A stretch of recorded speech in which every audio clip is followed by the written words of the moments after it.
हमारे सनातन धर्म में ये बलि प्रथा नहीं थी, बकरे की हत्या नहीं करते थे। फिर मंदिरों में ये बकरा बकरी क्यों चढ़ाने लगे? इसके पीछे का कारण है कि पहले बहुत लोग मांसाहारी हो गए। क्या हो गए? फिर क्या हुआ? संत आए, गुरु जी आए और गुरुजनों ने रोका। क्यों रे, इतना मांसाहार करते हो, तुम्हारी दुर्गति होगी। बेवजह तुम जीवों की हत्या में उलझे हो, तुम्हारी दुर्गति होगी। वो लोग चरणों में गिर पड़े, महाराज बताओ कि हमारी दुर्गति ना हो, इसका उपाय बताओ। गुरु जी ने कहा मांस छोड़ दो। बोले गुरु जी अब तो आदत हो गई, अब छोड़ नहीं सकते, कुछ ऐसा उपाय बताओ कि हमारी सदगति भी हो जाए और हम मांस भी खाते रहें। तब गुरु जी ने वहां पर एक उपाय बताया। उपाय बताया कि तुम रोज मांस मत खाया करो, तुम रोज रोज मांस मत खाया करो। किसी उत्सव में तुम जो रोज पूरा गांव, आज इसके घर में भी बकरा बना, उसके घर में भी बकरा बना, तो एक गांव में 100 बकरा यदि रोज कटते थे, तो गुरुजी ने बोला कि तुम रोज 100 बकरा नहीं, तुम किसी त्योहार उत्सव में केवल 1 बकरा चढ़ाओगे और उसी को सब बांट कर खाओगे। यह बात गुरुजी ने क्यों कही कि भाई 100 बकरा कटेगा, उससे अच्छा है 1 कटे, 99 तो बचेंगे, तो 99 बचें। इसलिए गुरुजी ने उन्हें यह रास्ता बताया कि जब तुम 99 छोड़ दोगे तो धीरे से वो 1 भी छूट जाएगा। एक चेला सिगरेट पीता था, तो वो दिन भर में 50 सिगरेट पी जाता था। तो गुरुजी ने कहा क्यों रे 50 सिगरेट पीता है? गुरुजी आदत हो गई। गुरुजी बोले एक काम कर, तू रोज 50 मत पिया कर, रोज 1 पिया कर, रोज 1 पिया कर। क्यों 1 पिया कर? गुरुजी ने क्यों कहा? क्योंकि 1 पीने से तेरी बाकी की जो 49 सिगरेटें हैं वो छूट जाएंगी, और जब 49 छूटेंगी तो ये 50वीं भी धीरे से। तो गुरुजी ने कहा यह था कि तू सिगरेट छोड़, पर वो जिद बोला कि जिद्दी हुआ, नहीं मैं कुछ तो आज्ञा करो। तो बोले अच्छा 1 पी लिया कर। आप बताओ इसमें गुरुजी का उद्देश्य सिगरेट पिलाने का है या छुड़ाने का है? तो फिर गुरुजी ये क्यों बोल रहे हैं कि 1 पी लिया कर? क्योंकि वह बात भी छुड़ाने के लिए ही है। बात समझ में आई? उसी तरह अब वो चेला क्या हुआ, गुरुजी ने बोला कि 1 सिगरेट पिया कर। अब गुरुजी गए तो उसने सबको बताया, सुनो गुरुजी ने तो कहा है कि 1 सिगरेट तो पीना ही चाहिए। अब उसने गुरुजी की बातों का अर्थ का अनर्थ कर दिया और सबको पिलाना शुरू किया। अरे गुरुजी ने बोला है कि कम से कम 1 तो पियो। अब लो भैया 1 पियो, ऐसा उसने गलत अफवाह फैलाई और समाज में लगा कि भाई गुरुजी ने बोला है तो लो पियो। अब नहीं पीने वाला भी पीने लग गया। उसी तरह यहां बकरे में हुआ कि गुरुजी ने कहा कि 99 बकरे ना काटो किसी त्योहार में। अब त्योहार रोज तो आता नहीं है, त्योहार में 1 बकरा काटा करो। तो उसने कह दिया सुनो त्योहार में फलाने उत्सव में तो बकरा काटना ही चाहिए। उसने सबको बताया तो सब काटने लग गए। मतलब बातों का अनर्थ हो गया, वो उन्होंने अर्थ का अनर्थ कर लिया। उन्हें लगा कि ये गुरुजी बोल के गए हैं, ये परंपरा होगी ना। गुरुजी इसलिए बोले थे कि तुम ये भी छोड़ दो, ये 1 बकरा भी मत काटो।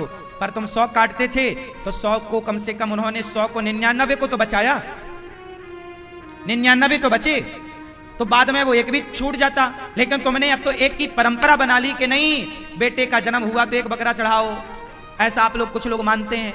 बेटी का ब्याह हुआ तो कुछ लोग 1 बकरा चढ़ाते हैं। जबकि हुआ यह था कि जो तुम रोज रोज खाते हो उससे अच्छा है कि जब तुम्हारे कोई उत्सव हो तो 1 कर सकते हो। यह इसलिए कही गई ताकि वो छूट जाए। निवृत्ति परख थी पर तुम प्रवृत्त हो गए उसमें।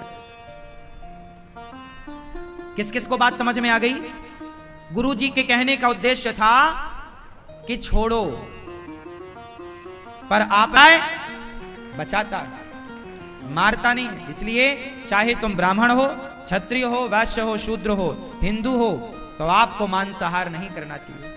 हमारे शास्त्रों में कहीं भी मांसाहार का जिक्र नहीं है, और यदि कहीं है तो वो इस उद्देश्य में है, इस अर्थ में है कि आप ज्यादा खाते थे तो शास्त्रों ने कहा कि भाई आप पंच पंच नखा भक्षा, ये वर्णन आया है कि आप 150 सिगरेट पीते हो तो एक पी लो भैया, और बाद में वो एक भी छोड़ दो। ये बात समझाने में कही जाएगी, लेकिन आप उस एक सिगरेट को भी सिद्धांत मान लें कि नहीं गुरुजी तो आप सिगरेट पीने की इजाजत दे रहे हैं और फिर आप सबको पिलाएं, वो अर्थ का अनर्थ हो जाएगा। ऐसे ही हुआ हमारे देश में, अर्थ का लोगों ने क्या कर लिया, जोर से अनर्थ कर लिया, और देवी देवताओं के नाम पे करोड़ों बकरे मार दिए आज तक, करोड़ों हत्या कर दी आज तक।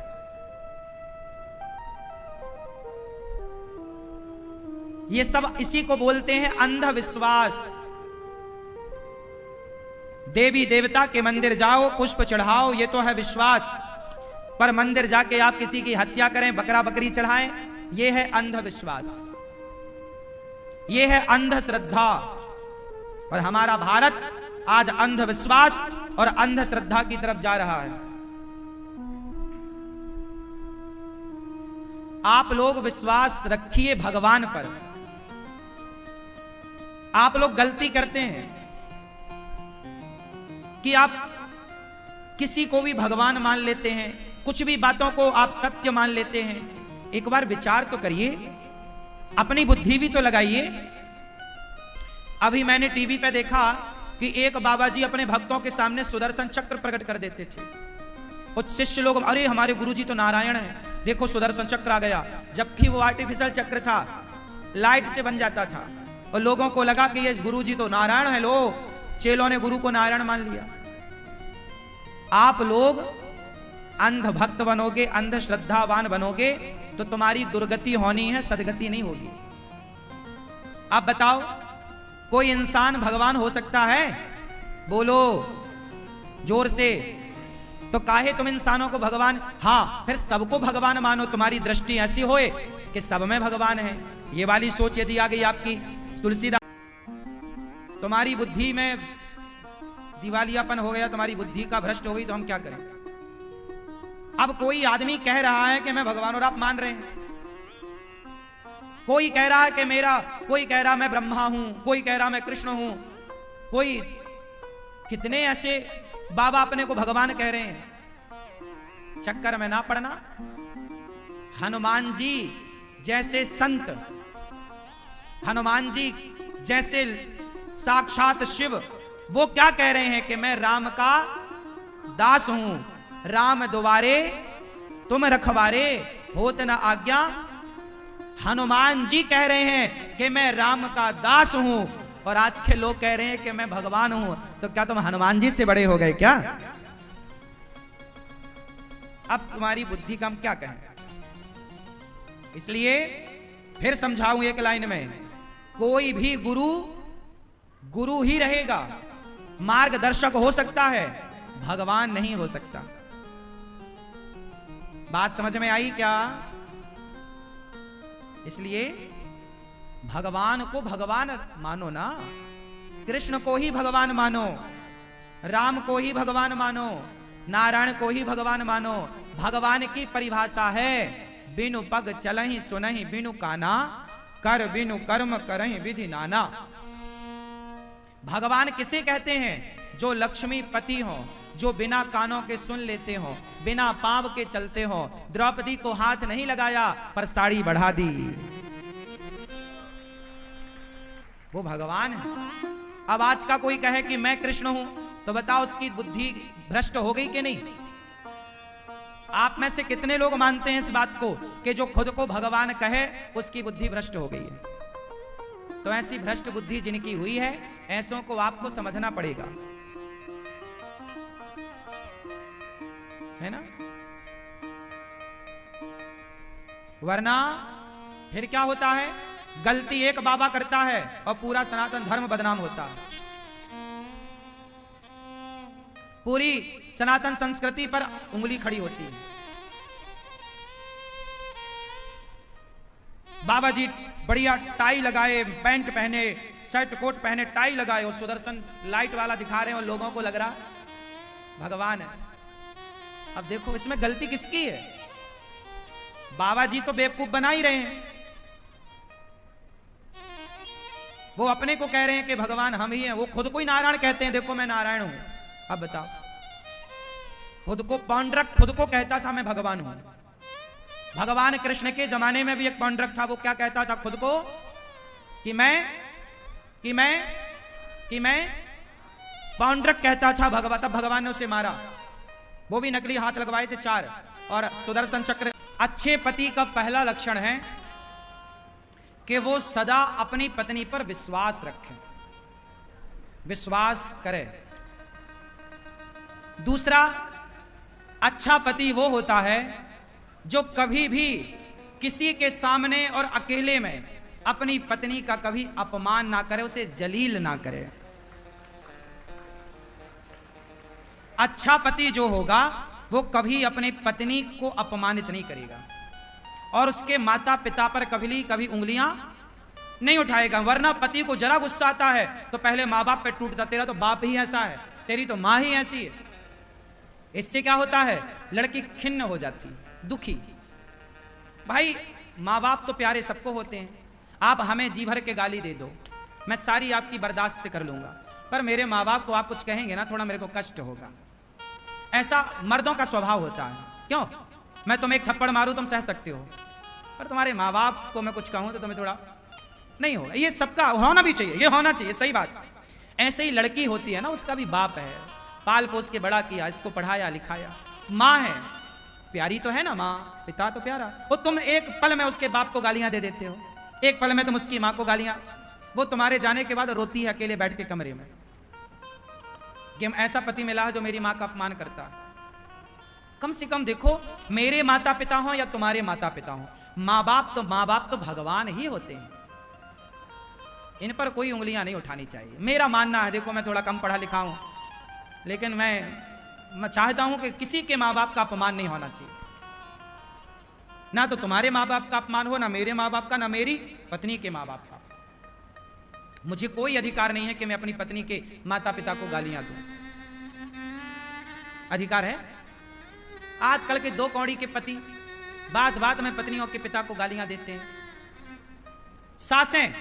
सास जरा कुछ बहू से शक्कर ज्यादा हो गई चाय में, पत्ती कम हो गई चाय में, नमक ज्यादा हो गया दाल में, तो सास ताने तेरी माँ ने यही सिखाया था। अरे सासू माँ, थोड़ा मुंह बंद भी रखा करो। इतने ताने मारोगी ना तो यह बहू तुम्हारी हर ताने का समय आने पर बदला लेगी, फिर ना रोना। इसलिए ताने क्यों मारना है? अरे बहू तुम्हारी बेटी ही तो है। अब वो यदि नहीं सीख कर आई घर से तो तुम माता हो, ताने क्यों देती हो?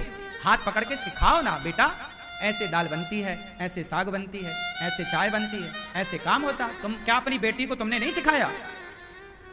तुमने अपनी बेटी का हाथ पकड़ के सिखाया है, तुमने अपनी बेटी के कपड़े धोए हैं, तुमने अपनी बेटी के कपड़ों में प्रेस किया है। आज बहू का जरा सा तुम काम कर लोगी तो क्या छोटी हो जाओगी? बहू ही सारा काम करे सास का। सास का शरीर स्वस्थ है तो क्या बेटी की तरह बहू को लाड़ नहीं लड़ाना चाहिए? तुम्हारी बेटी आती है ना जब, तब तो तुम बल भर भर के अचार, घी, पापड़, बिजौरे, ये ले जा, बहू देखने ना पावे, सारा ले जा, भर भर के ले जा। ये जितना तुम साड़ी लाती हो चुपके से बेटी को झोला में डाल दे, बहू वहां सब देखती है, आ गई नागिन, भर भर के ले जा रही है सब। ये सारा जो आज ननंद भौजाई की लड़ाई है ना, ये केवल सासों के कारण है। यदि तुमने परिवार का सामंजस्य बिठाया होता, अपनी बहू को भी बेटी का सम्मान दिया होता, तुम बेटी आती है ना तुम्हारी, तुम फूल के फुक्का हो जाती हो, गुब्बारा, बेटी आई, बेटी आई, बेटी आई, बेटी आई। और बहू को देख के तुम्हारे ढहना गिर जाते हैं, मुंह लटक जाता है।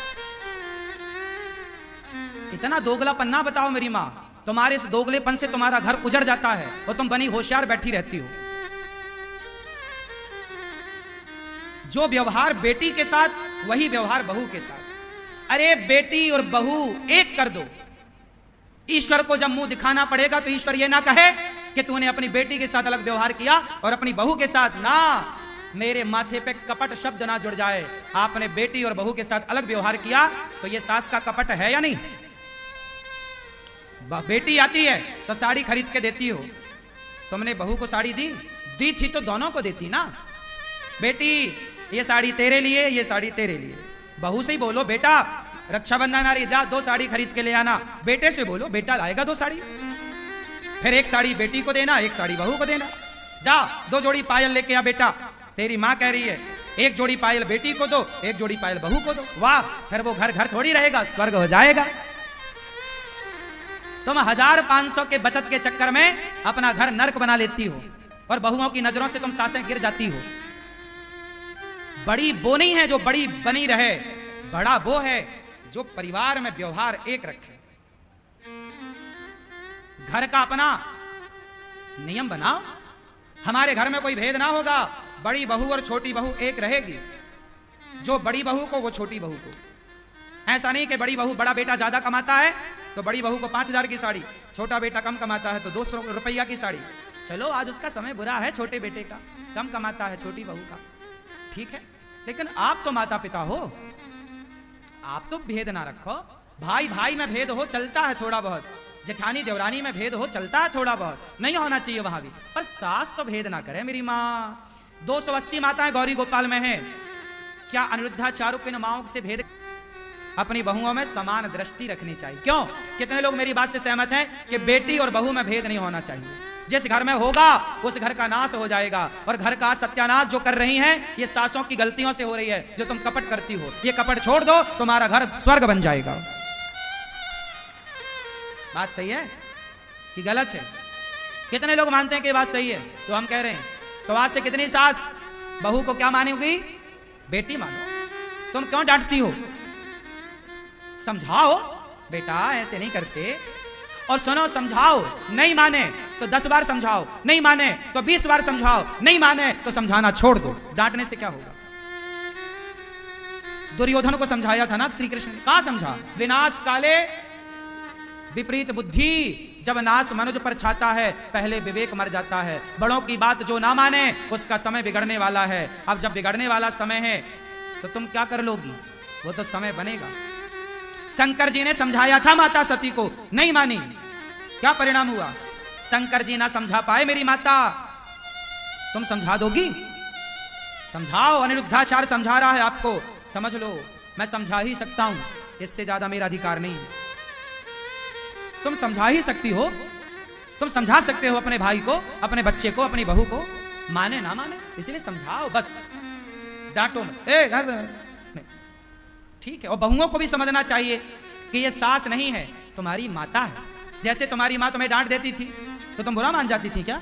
फिर माँ के गले लग जाती थी। सास है, माता है, कुछ कह दिया तो बुरा क्यों मानती हो? मुंह फुला क्यों घूमती हो? पाँव पे गिर जाओ, सास के गले लग जाओ, सास के माँ क्षमा कर दो, अच्छा गलती हो गई, सॉरी बोलना सीख लो। कान पकड़ना, वो कान पकड़ो सब लोग अपने, पकड़ लो मेरी माँ। एक तो तुम लोग ना कान वान पकड़ने में लज्जा आती है, जरा कान पकड़ा रहे हो, कान पकड़ो, बोलो सॉरी। ए छोरा काहे नहीं पकड़ रहे हो? बोलो सॉरी। भाई आप भी बोलो सॉरी।